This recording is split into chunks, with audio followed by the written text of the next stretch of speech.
ఓం శ్రీ మహాగణాధిపతయే నమః. ఓం శ్రీ మహాసరస్వత్యై నమః. ఓం శ్రీ గురుభ్యో నమః. హరి ఓం. ఓం గణానాం త్వా గణపతిగం హవామహే కవిం కవీనాముపమశ్రవస్తమం జ్యేష్ఠరాజం బ్రహ్మణాం బ్రహ్మణస్పత ఆనశృణ్వన్మోతిభిः సేదసాదనం. ఓం ప్రణో దేవీ సరస్వతీ వాజేభిర్వాజినీవతి ధీనామవిద్వియవతు. ఓం నారాయణం పద్మభువం వసిష్ఠం శక్తిం చ తత్పుత్రపరాశరం చ వ్యాసం సుగం గౌడపదం మహాంతం గోవిందయోగీంద్రమథాస్య శిష్యం శ్రీశంకరాచార్యమథాస్య పద్మపాదం చ హస్తామలకం చ శిష్యం తంత్రోటకం వార్తికకారమన్యానస్మద్గురూన్ సంతతమానతోస్మి. శృతిస్మృతిపురాణానామాలయం కరుణాలయం నమామి భగవత్పాదం శంకరం లోకశంకరం. శంకరం శంకరాచార్యం కేశవం బాదరాయణం సూత్రభాష్యకృతౌ వందే భగవంతౌ పునః పునః. ఈశ్వరో గురురాత్మేతి మూర్తిభేద విభాగినే వ్యోమవద్వ్యాప్తదేహాయ దక్షిణామూర్తయే నమః. ఓం నమో బ్రహ్మాదిభ్యః బ్రహ్మ విద్యా సంప్రదాయకర్తృభ్యః వంశర్షిభ్యః మహద్భ్యః నమో గురుభ్యః. సర్వోపప్లవరహితః ప్రజ్ఞానఘనః ప్రత్యగర్ధః బ్రహ్మైవాహమస్మి. దీంట్లో కూడా మనకి ఒక శాంతి పాఠం ఉంటుంది. ఓం పూర్ణమదః పూర్ణమిదం పూర్ణాత్ పూర్ణముదచ్యతే పూర్ణస్య పూర్ణమాదాయ పూర్ణమేవావశిష్యతే. ఓం శాంతి శాంతి శాంతి. మళ్ళీ ఇంకొకసారి ఈ ఈ మంత్రానికి అర్థం అండి.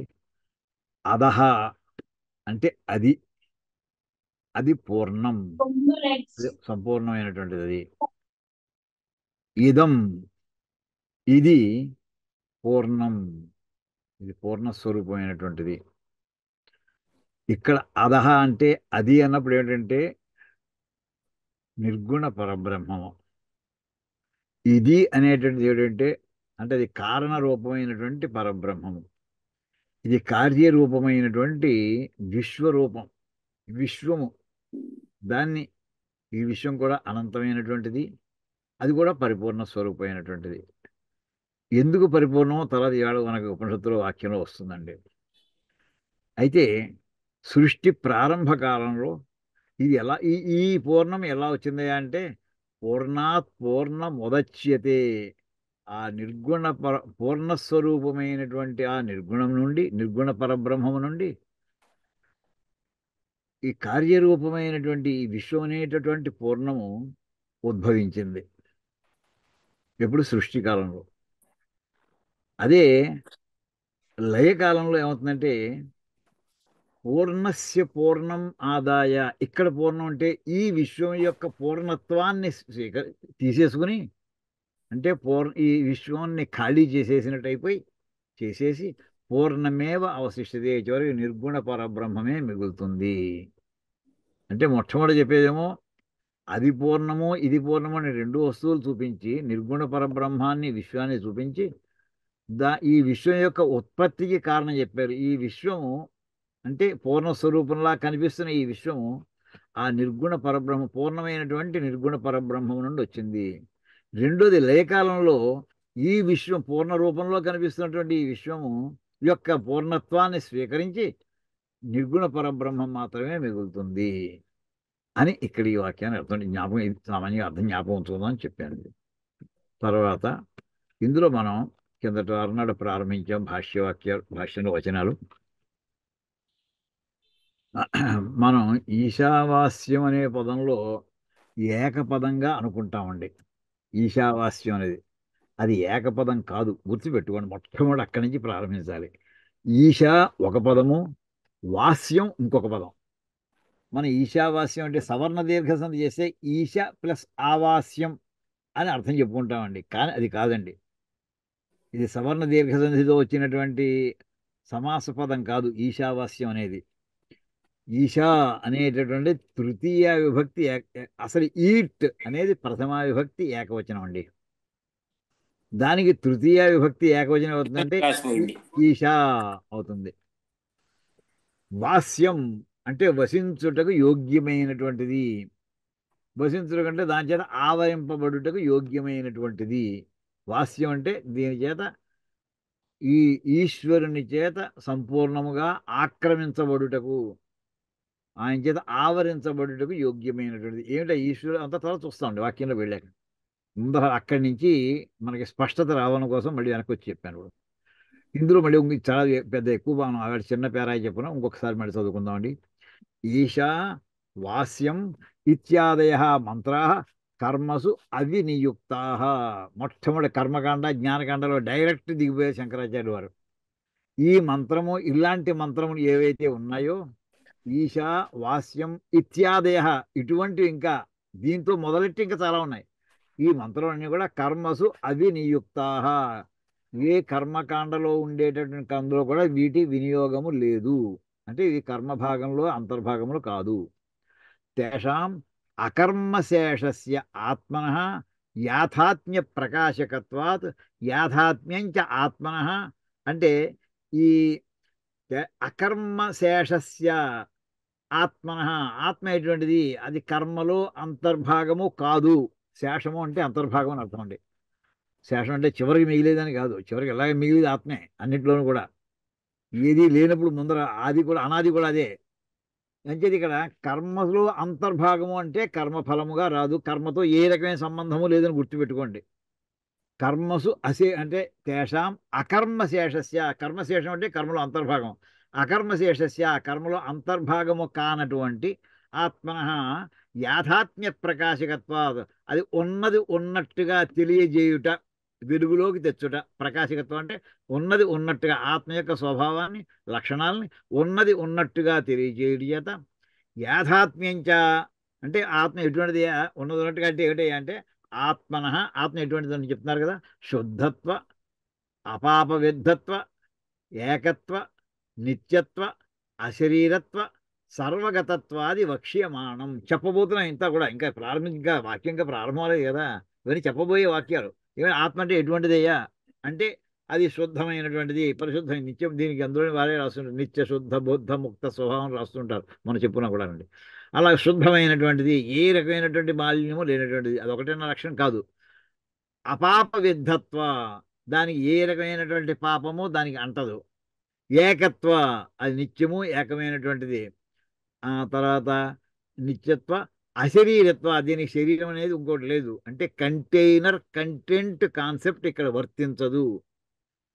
తర్వాత అంటే కంటైనర్ అంటే ఏదో దేహం ఉంది, ఆ దేహం లోపల ఇంకోటి ఏదో ఉంది, జీవుడు ఉన్నాడు లోపల. అందుచేత అటువంటిది ఇక్కడ ఏమీ వర్తించదు. సర్వగతత్వాది, సర్వవ్యాపి అయినటువంటిది ఆత్మ. ఇలాంటి లక్షణాలన్నీ కూడా చెప్పబోతున్నాం. వక్ష్యమాణం, వక్ష్యమాణం అంటే ఫ్యూచర్లో అంటే చెప్పబోతుంటా, దీని తర్వాత పేజీలో చెప్పుకుంటాం. తచ్చ కర్మణ విరుధ్యేత ఇది యుక్త ఏవ ఏషాం. ఆ ఆత్మకి ఏ రకమైనటువంటి కర్మతో సంబంధం లేదు, కర్మతో విరోధము అంటే కర్మకి దానికి సంబంధం లేదు. అందుచేత ఈ ఆత్మకి కర్మలతో సంబంధం లేనప్పుడు ఆ ఆత్మని వర్ణించే వాక్యాలకి కర్మకి సంబంధించిన మంత్రవాక్యాలతో సంబంధం మాత్రం ఎలా వస్తుందయ్యా అంటే ఏషాం కర్మసు అవినియోగ.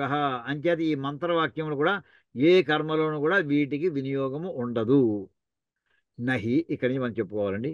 నహి ఏవం లక్షణం ఆత్మన యాథాత్మ్యం ఉత్పాద్యం వికార్యం ఆప్యం సంస్కార్యం కర్తృభోక్తృ రూపం వా ఏన కర్మశేషత స్యాత్. అంటే ఈ సంస్కృతంలో చక్కటి ఒక స్ట్రక్చర్ ఏంటంటేనండి, ఇది గుర్తుపెట్టుకోండి. సంస్కృత భాష ఇది చాలాసార్లు చెప్పుకున్నాం. Position independent grammar. పదాలు మనం మామూలుగా ఇంగ్లీష్కి అలవాటు పడిపోయినటువంటి వాళ్ళం, చివరికి మనం నెగిటివ్ దిస్ ఈజ్ నాట్ అంటున్నాం. ఇలా ఈ నా అనేటటువంటిది ఆఖరికి వర్తించవలసినటువంటి మొట్టమొదటి వేస్తుంటారు శంకరాచార్యులు వారు.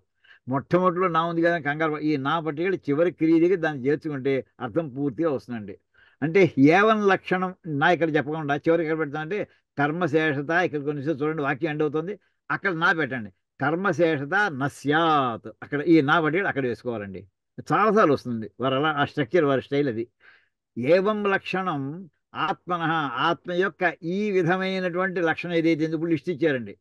యాథాత్మ్యం, ఉన్నది ఉన్నట్టుగా చెప్పాలంటే ఈ లక్షణం ఉత్పాద్యం న. ఈ నా అన్నిటికంటే ఇక్కడ అంటే నస్యాత్ అంటే అవ్వదు, అవ్వకూడదు. ఉత్పాద్యం అంటే ఈ రకమైన మామూలుగా దానికి ఈ ఆత్మని ఆత్మకు పుట్టుట అనేది ఉండదు. ఉత్పాద్యం అంటే ఉత్పాదన అంటే పుట్టించుట, సృష్టి చేయుట. ఆత్మను సృష్టి చేయుట అనేది ఉండదు. వికార్యం, మార్పు చెందుట. వికారం అంటే మార్పు అండి. వికార్యం మార్పు చెందించుటకు యోగ్యమైనది. ఓ పెద్ద మనకు ఓ చెట్టు ఓ తలుపు తయారు చేసుకోండి, ఓ చెక్క పట్టరావడం, చెక్కని కార్పెంటర్ ఇస్తే వాడు చెక్కి మార్పు చేసిస్తున్నాడు. అలాగేమైనా ఈ మొట్టమొదటిలో ఆత్మ ఒక రూపంలో ఉండి దాన్ని ఏదైనా ఒక సాధన చేత దీన్ని మార్పు చేయడానికి వీలైందా? అవికార్యం అంటే ఇక్కడ వికార్యం అంటే వికార్యం నా, ఆ నా చివరి అన్నిటికీ వర్తిస్తుందండి ఇక్కడ. వికార్యం అంటే మార్పు చేయుటకు సాధ్యము కానటువంటిది.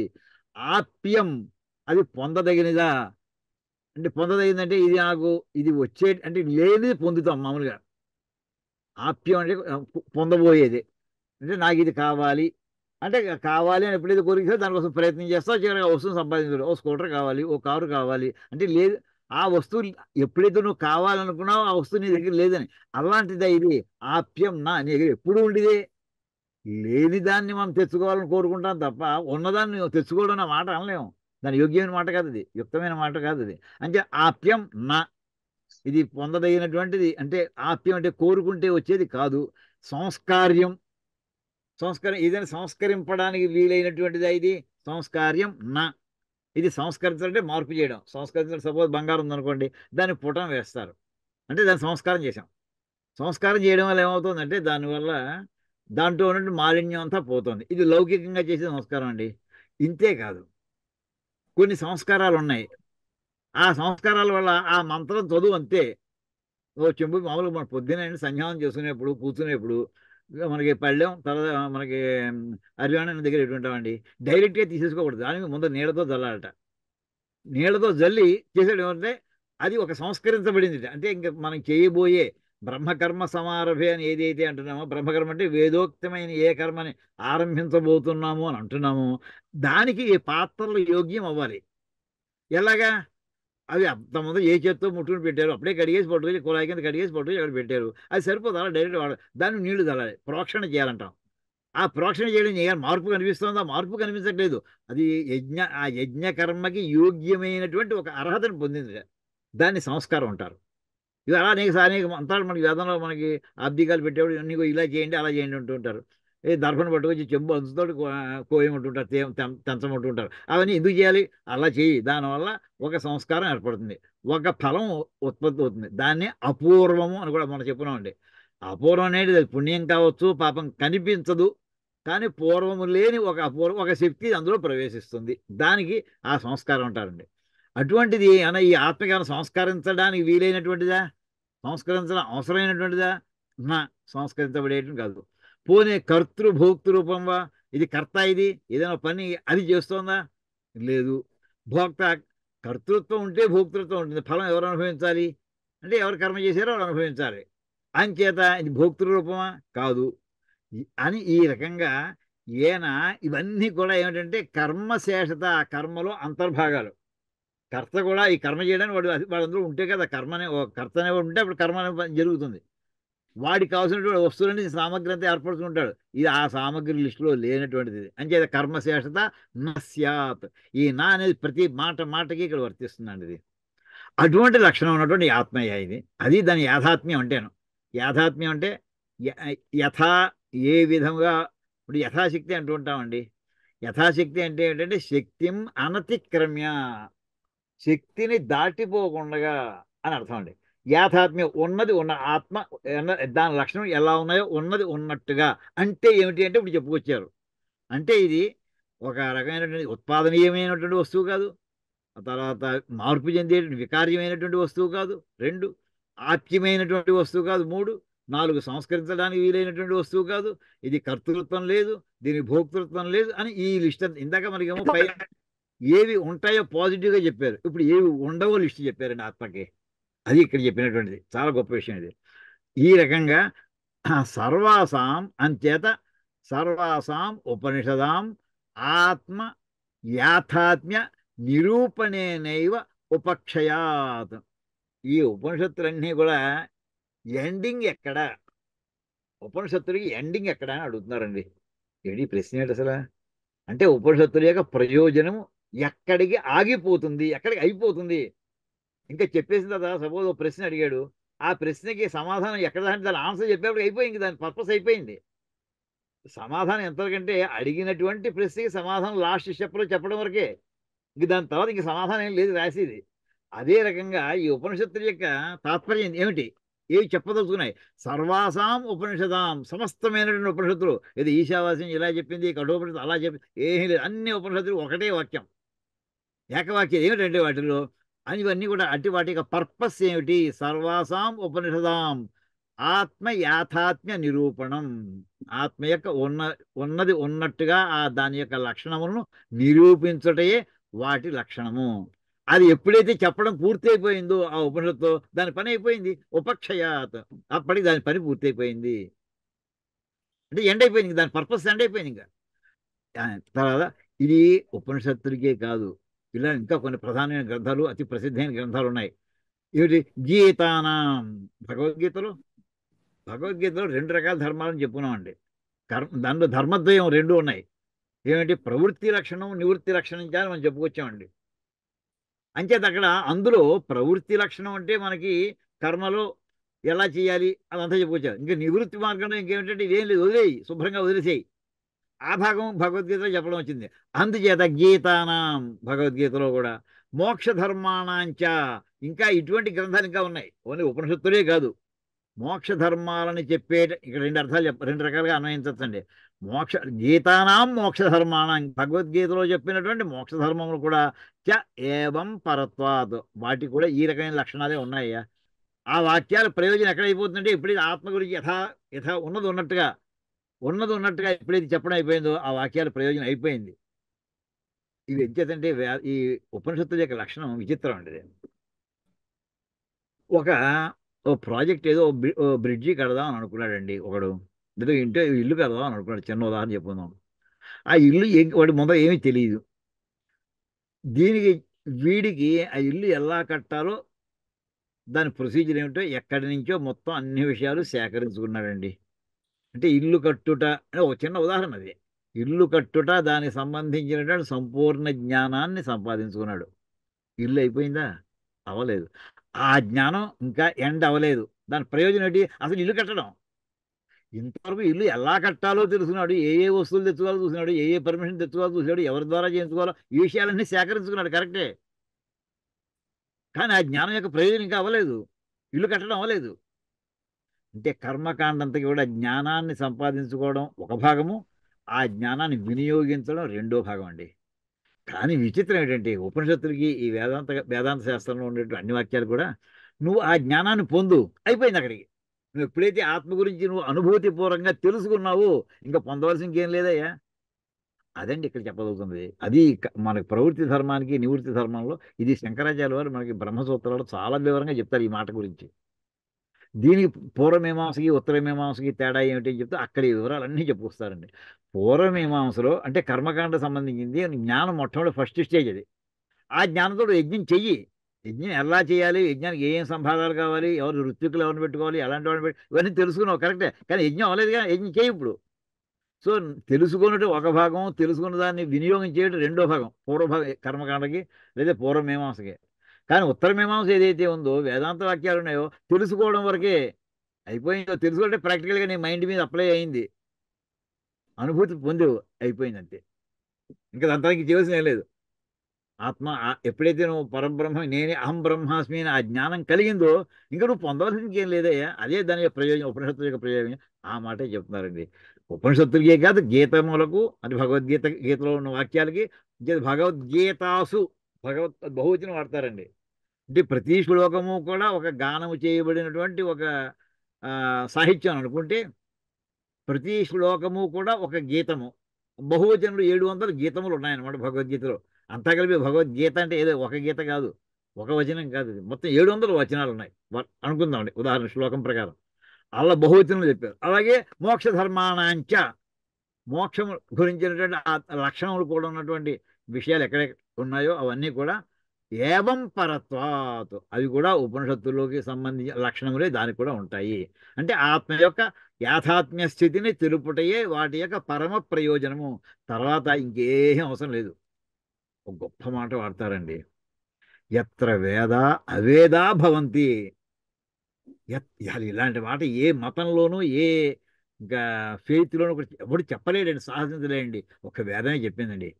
ఆ స్థాయికి చేరేకట Vedas will become irrelevant to you అంటుందండి. వేదమే చెప్పుకుంటుంది, నువ్వు ఆత్మస్థితిని ఎప్పుడైతే పొందేవో ఆ వాక్యాన్ని ప్రయోజనం అయిపోయింది. పడవలో వెళ్ళడం ఎంతసేపు అంటే గట్టెక్కేదా, కానీ గట్టెక్కి ఇంకా పడవ మీద పడవను మోసుకెడతావా ఏంటి నువ్వు? అలాగా అంటే ఇంకా పడవ ఇర్రిలవెంట్ అక్కడ గట్టు ఎక్కేసిన తర్వాత. ఆ రకంగా వేదం ఇంతవరకు పడవ తోసుకొచ్చి వేదాంత వాక్యాలను గట్టుదాకా తోసుకొచ్చిన తర్వాత ఆత్మానుభూతిని పొందేవు. ఇంకా వేద వాక్యాలు నీకు అనవసరం అయ్యా, ఆత్మలో పడి అందులో అందులో నిలిచిపో. అక్కడికి తీసుకొస్తుందండి. అంచేత తస్మాత్ ఇక్కడ ఆ మాట చెప్పింది. తస్మాత్ ఆత్మన అనేకత్వ కర్తృత్వ భోక్తృత్వాది చ అశుద్ధత్వ పాపవిద్ధత్వాది చ ఉపాదాయ. అయితే వాస్తవంగా ఏం జరుగుతోంది? మనలాంటి వాళ్ళందరూ ఇప్పుడు ఈ గ్రంథం మనం పట్టుకున్నామండి. మనం మైండ్ కండిషన్ ఎటువంటిది ఇక్కడ చెప్పొస్తున్నారు. అందుచేత ఆత్మన, అటువంటి ఆత్మన, ఈ ఆత్మ దగ్గర నుంచి మనం ఎలాంటి వాళ్ళంట, ఇక్కడ మనం ఇంకో కేటగిరీ వాళ్ళం అండి. అంత మహర్షులం కాదు, ఆత్మజ్ఞానం పొందిన వాళ్ళం కాదు.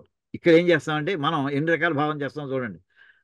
ఈ ఆత్మకి, ఇటువంటి ఆత్మకి అనేకత్వం, మీరు వేరు నేను వేరు, మీలో ఉన్న ఆత్మ వేరు నాలో ఉన్న ఆత్మ వేరు. అంటే మీరు వేరంటే అర్థం ఏంటి?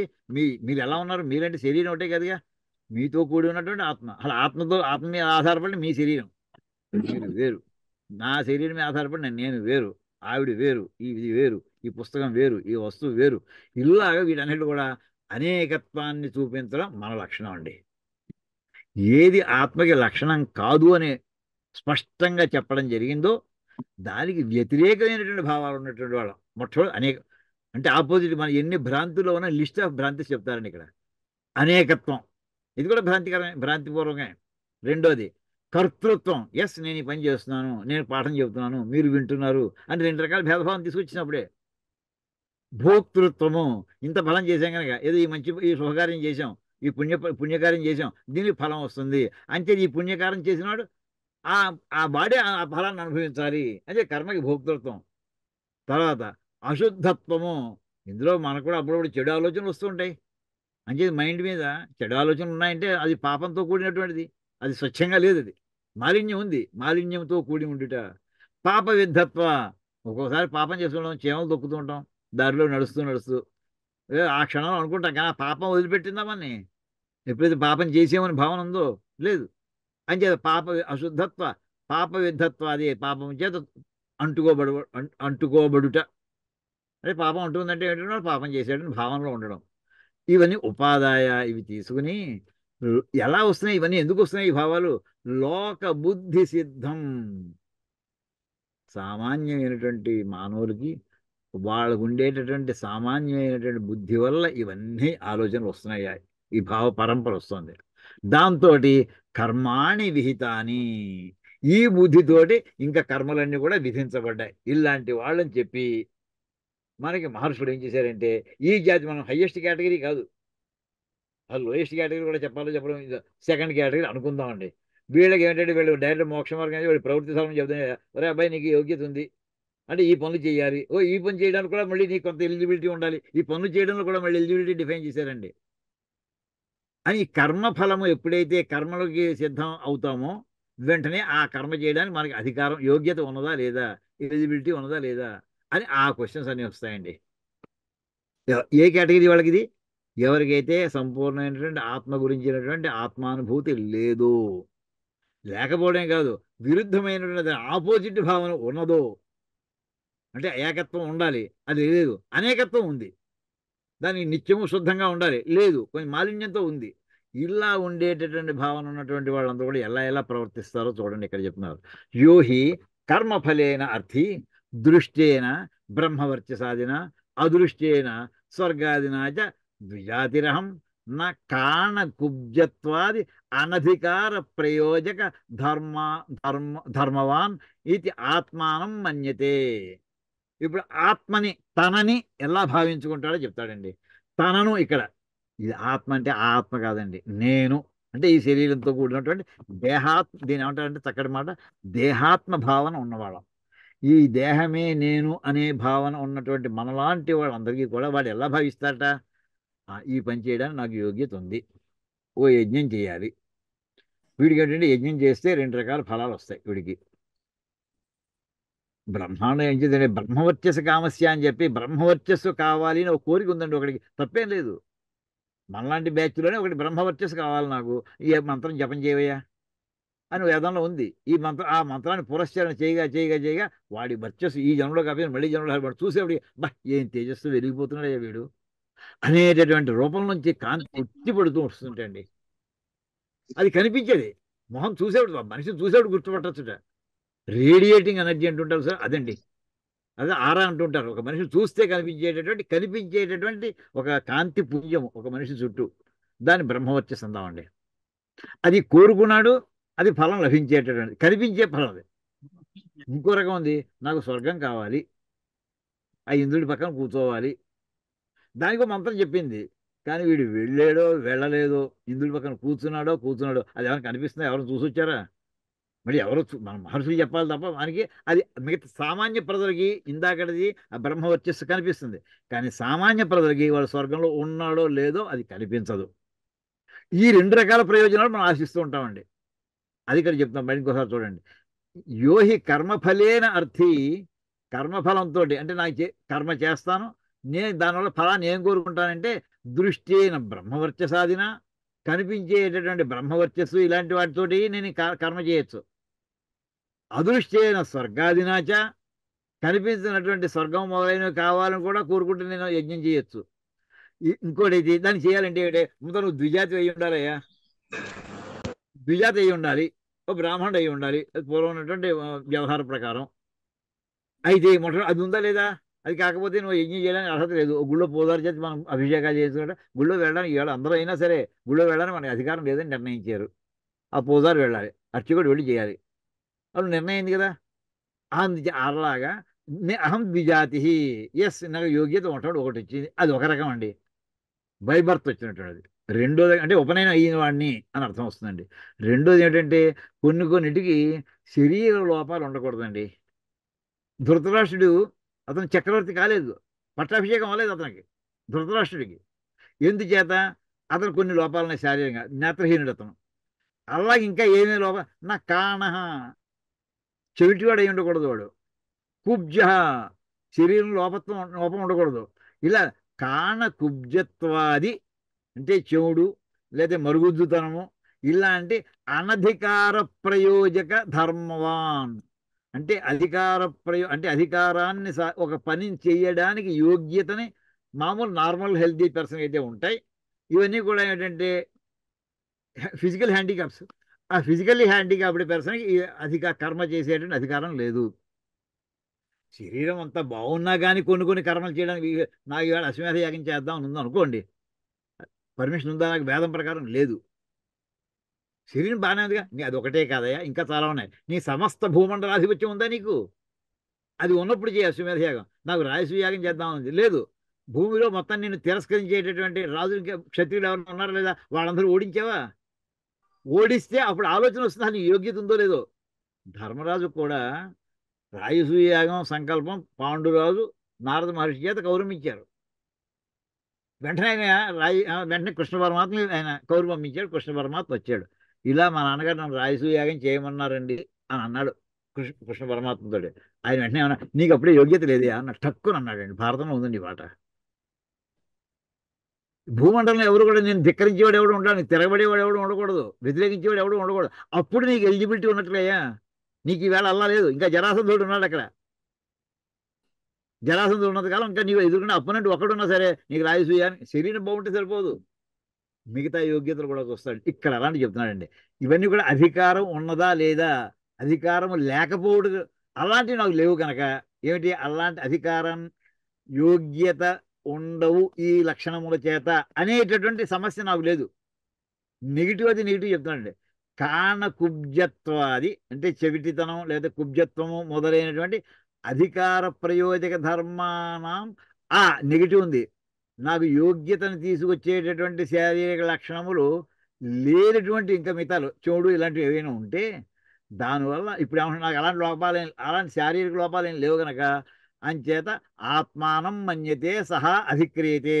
ఎస్, నేను అధికారినే ఈ యాగం చేయడానికి అని అధిక్రియతే అంటే నేను అధికారిని అనుకోవడం, అంచేత ఆ కార్యక్రమాన్ని సిద్ధం అవడం. ఎవరు?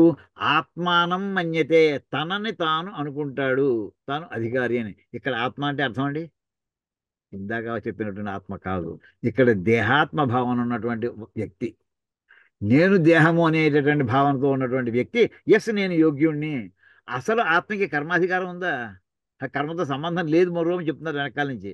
ఇప్పుడు వీడు ఏమంటున్నాడంటే నాకు ఆ కర్మ ఏంది అధికారం ఉన్నది అని చెప్తున్నాడు. ఆత్మకి ఆత్మానం అనే మాట్లాడుతున్నాడు ఇక్కడ. ఈ లక్షణాలు అంటే దేహాత్మ భ్రాంతిలో ఉన్నటువంటి వాడు నాకు ఈ ఆత్మకి నాకు అంటే తనకి కర్మ చేసి అధికారం ఉన్నది, కానీ వాస్తవానికి ఆత్మకి అధికారం లేదయ్యా. అది ఇందాక చెప్పింది అవినియుక్త, ఏ రకమైన ఉండదు అని చెప్పి ఇక్కడ ఏమంటే ఇలా ఈ మాట ఎవరంటారయ్యా అంటే సహా అధిక్రియతే కర్మసు, ఇంకా వాడు కర్మ ప్రయోజనానికి దానికి అధికారం నాకు ఉంది కదా అని చెప్పి దాని మీద ఇంకా సిద్ధపడుతుంటాడు ఏర్పాట్లు చేసుకోవడానికి. ఇది ఎవరంటారు ఈ మాట? ఇది అధికార విధ వదంతి. ఈ అధికారము గురించి తెలిసినటువంటి వాళ్ళు ఎవరైతే ఉన్నారో వాళ్ళు ఈ మాట అంటారయ్యా. అధికారం అంటే భేదభావం ఉన్నటువంటి వాళ్ళు, వీడికి అధికారం ఉన్నది, వీడి యోగ్యత ఉన్నది, వీడికి లేదు అని ఈ జ్ఞానం ఎవరికైతే ఉందో వీళ్ళల్లో బాగా బాగా చదువుకున్నటువంటి వాడు, ఈ సెకండ్ కేటగిరీ పీపుల్లో హైలీ క్వాలిఫైడ్ పీపుల్ వాళ్ళు అంటారటండి వీడికి యోగ్యత ఉంది, వీడికి యోగ్యత లేదు అని అంటారట. తస్మాత్ ఏతే మంత్రా, అయితే అందుచేత ఈ మంత్రం ఇప్పుడు ఈశావాస్యం చెప్పబోయేది అది. ఏతే మంత్రా ఈశా వాస్యమిదం అని చెప్పొస్తున్నారు. ఏతే మంత్రా, ఈ మంత్రాన్ని కూడా ఏం చెప్తాయ్యా? ఇప్పుడు ఆ ఆత్మ గురించి చెప్తాయా, ఈ ఆత్మ గురించి చెప్తున్నాయా? ఏతే మంత్ర, ఈ మంత్రాలని కూడా ఆత్మ యాథాత్మ్య ప్రకాశనేనా, అసలు ఆ ఆత్మ యొక్క లక్షణాలను వెలుగులోకి పట్టుకొచ్చే చేత ఆత్మ విషయం స్వాభావికం అజ్ఞానం నివర్తయంత. ఈ మామూలుగా వ్యక్తికి స్వ అంటే తన యొక్క తనకి పుట్టుకతోటే వచ్చినటువంటి ఈ అజ్ఞానాన్ని తొలగించేటటువంటి ఈ వాక్యాలు ఏం చేస్తాయి? ఈ వాక్యాలు ఆ ఆత్మ తన మీద ఉండి ఆక్రమించు కూర్చున్నటువంటి ఈ మాలిన్యం అంతా ఏదైతే ఉందో అజ్ఞాన రూపంలో దాన్ని తొలగించి అసలు ఆత్మని ప్రకాశింపజేస్తాయా, వాటిని వెలుగులోకి వచ్చేట్లా చేస్తాయా. ఇంకొకసారి చూడండి. తస్మాది ఏతే మంత్రా, ఈ మంత్రంలో ఆత్మన యాథాత్మ్య ప్రకాశనేనా, యాథాత్మ్య ప్రకాశం ఉన్నది ఉన్నట్టుగా తెలియజేయుడి చేత, అంటే ఆత్మ విషయం ఆత్మకి సంబంధించిన విషయం ఏంటిది? స్వాభావికం అజ్ఞానం నివర్తయంత. స్వాభావిక న్యాచురల్గా మనం ఫీల్ అయ్యేటటువంటి ఈ అజ్ఞానంతో మాట్లాడే మాటలన్నీ ఉన్నాయో ఈ ఆధారమైనటువంటి ఆ అజ్ఞానాన్ని తొలగిస్తూ ఇంకా ఏం చేస్తాయి? అజ్ఞానం ఈ అజ్ఞానం దేనికి పునాది అవుతోంది? శోక మోహాది సంసార ధర్మ విచ్ఛిత్తి సాధనం. ఈ అజ్ఞానం మూలాన్ని మనకి శోకము మోహం, మొత్తం భగవద్గీత అంతా రెండే రెండు పదాలండి. హోల్ భగవద్గీతకి శంకరాచార్య వారు చూస్తాం మనం భగవద్గీత క్లాసులో వస్తుందండి. అది రెండే రెండు పదాల మూలాన్ని మొత్తం భగవద్గీత అంతా నడిచిందండి అర్జునుడికి. శోకము మోహము మనం చెప్పుకున్నాం. మనం మోహం గురించి చెప్పుకున్నాం. ఏది చెయ్యాలో అది చెయ్యను, ఇదంతా నా వల్లనే, ఇదంతా కూడా ఇంతమందిని చంపాలా అనేది ఒక అజ్ఞానము, ఇంతమంది నేను చంపడం ఇందులో నేను ఇన్వాల్వ్ అవ్వాలా అనేటువంటి రెండో అహంకారం. అక్కడ వచ్చినటువంటి శోకము మోహము మొదలైనటువంటి ఈ సంసారానికి ధర్మానికి ఆధారం అండి. అవి దీనిలో వచ్చేయండి, అజ్ఞానంలో వచ్చేయండి. ఇప్పుడు ఈ వాక్యాలు ఏం చేస్తాయంటే విచ్ఛిత్తి సాధనం. ఆ ధర్మము సంసారానికి ధర్మాలు ఏవైతే ఉన్నాయో శోకము మోహము మొదలైనటువంటి ఏ ధర్మములైతే ఈ సంసారం అనేటటువంటి దానికి ఉన్నాయో ఆ ధర్మాలన్నింటినీ కూడా విచ్ఛిత్తి సాధనం, వాటిని ధ్వంసం చేసేటటువంటి సాధనం అయ్యా ఇది ఈ మంత్రాలన్నీ కూడా. అవి ఏంటిది? ఆత్మ ఏకత్వాది విజ్ఞానం ఉత్పాదయంతి. అరే ఆత్మ ఇంత అది వేరు కాదురా, అనేకత్వం లేదురా, ఇది వేరు నువ్వు వేరు ఇంకోటి వేరు అని ఈ భేదభావం లేదు, ఆత్మ ఒకటే అనేటటువంటి ఈ సాధన ఎటువంటిది? ఉపనిషద్వాక్యాల యొక్క ఎటువంటి సాధనం అవి? ఆత్మ ఏకత్వాది విజ్ఞానం ఉత్పాదయంతి. ఆత్మ ఒకటే ఆత్మ ఏకత్వము, ఆత్మైకత్వం అంటే ఆత్మ ప్లస్ ఏకత్వము, ఆత్మలన్నీ కలిపి ఒకటే, అవి రెండు కావు అని ఈ రకమైన విజ్ఞానాన్ని ఉత్పాద చేస్తాయ్యా, తెలియజేస్తాయ్యా, నీ తలకాయలో పుట్టిస్తాయ్యా ఈ ఆలోచనని. అది దానికి సాధనాలుగా పనిచేస్తాయా ఇక్కడ వాక్యాలని కూడా. ఇది ఏవం ఉక్త అధికార్య ఆ, భేద ఇయం అది కదండి. ఇత్యేవం ఏవముక్త అధికారి అభిధేయ సంబంధ ప్రయోజనాత్ మంత్రాన్ సంక్షేప్త వ్యాఖ్యాస్యామ. నిన్న మనం బ్రహ్మసూత్ర భాష్యంలో పాఠంలో చెప్పుకున్నామండి. ఏదైనా ఒక టాపిక్ వస్తే దానికి 4 విషయాలు సంబంధ చతుష్టయం అని చెప్పుకున్నామండి. 4 విషయాలు ముందర ఏదైనా పుస్తకం రాస్తున్నా, పుస్తకం చెబుతున్నా, పాఠం చెబుతున్నా, ఏదైనా సరే 4 విషయాలు ఇప్పుడు కూడా రిలవెంట్ అవునా కాదంటే సంబంధ చతుష్టయం. మొట్టమొదట ఇది చెప్పడానికి ఈ పుస్తకానికి అధికారం ఎవడు? అధికారి. నీకు యోగ్యత ఉందా చెప్పడానికి? మొట్టమొదటిది. లేదు వినడానికి మనకి అధికారం ఉందా? అది ఒక భాగం అండి. రెండోది, ఇది అధికారం అయిపోయిన తర్వాత ఈ వినేటటువంటి ఆ చెప్పే వ్యక్తికి హెడ్డింగ్ ఒకటి పెట్టాం. ఆ హెడ్డింగ్ కింద నువ్వు అదే సబ్జెక్ట్ చెప్తున్నావు, ఆ హెడ్డింగ్ ఒకటేనో అంటే తీర్థం తీర్థం ప్రసాదం ప్రసాదం లాగా హెడ్డింగ్ ఒకటే. ఇక్కడ ఈవేళ ఈశావాస్య ఉపనిషత్తు చెప్పబడును, ఇది పట్టుకెళ్ళి మానేసేసి చివరికి భారతంలో ఏదో కథ చెప్పుకుంటున్నాం అనుకోండి, ఇర్రిలవెంట్గా. సంబంధంగా చెప్తే పర్వాలేదు, అంతర్భాగంగా ఎక్కడో ఒకటి కలిస్తే పర్వాలేదు, అసలు సంబంధాన్ని కథ చెప్పుకొస్తున్నాం అనుకోండి, అది సంబంధం ఒకటి ఉండాలి అక్కడ. తర్వాత ప్రయోజనం ఉండాలి. ఇప్పుడు ఇంత విషయం ఇప్పుడు చెప్పుకుని ప్రయోజనం ఏంటి చివరికి? పని పాట లేకుండా ఇక్కడ వచ్చి కూర్చున్నారా, లేకపోతే అందరూ కలిసి సరదాగా కబుర్లు చెప్పుకోవడం వచ్చి కూర్చున్నావా? దీనివల్ల ప్రయోజనం ఉందా? ఒక మహత్తరమైన ప్రయోజనం ఉంది. అనంత కోటి జన్మల నుంచి మనం కొట్టుకొస్తున్నటువంటి ఈ అజ్ఞానం అనేది ఏదైతే మనని వెంటాడుతూ వస్తుందో, దేని యొక్క కంట్రోల్లోనే మనం ఉండిపోయామో, ఆ అజ్ఞానాన్ని తొలగించుకోవాలని మహానుభావులు చెప్పారు. అది తొలగించుకోవడానికి ఒక సాధనంగా ముందర ప్రారంభించామండి. అది ఎప్పటికవుతుందో తర్వాత విషయం. ఈ జన్మలో అవుతుందా, ఇంకో కోటి జన్మలో అవుతుందో మనకు అనవసరం. ప్రారంభం అయితే అది దాని ప్రయోజనం. ఇలాగ మన సంబంధ చతుష్టయంలో ఇక్కడ ఆయన 4 పదాలు చెప్తున్నాను. ఏవం ఉక్త उनको तो అధికారి. देखिए जब वेबसाइट में देखे तो हम लोग को जैसे कि अभी मेरा कार्ड डिटेल्स चाहिए तो मैं मांगी मेरा ఈ రకంగా ఏవం ఉక్త అధికారి, ఈ రకంగా చెప్పబడినటువంటి విషయంలో అధికారి ఎవరు?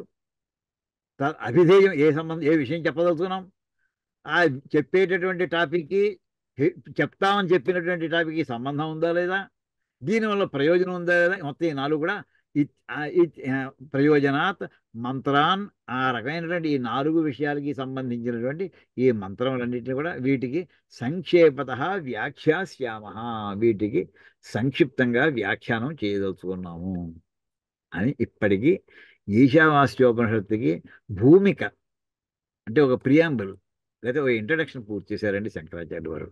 అది గొప్ప విషయం అసలు. దీని తర్వాత నెక్స్ట్ వాక్యం చూడండి.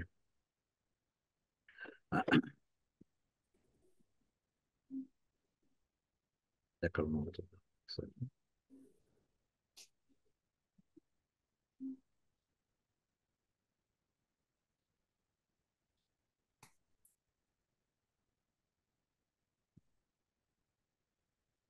సార్ ఇది తెలుగు లిపిలో ఉన్నది లేదు సార్.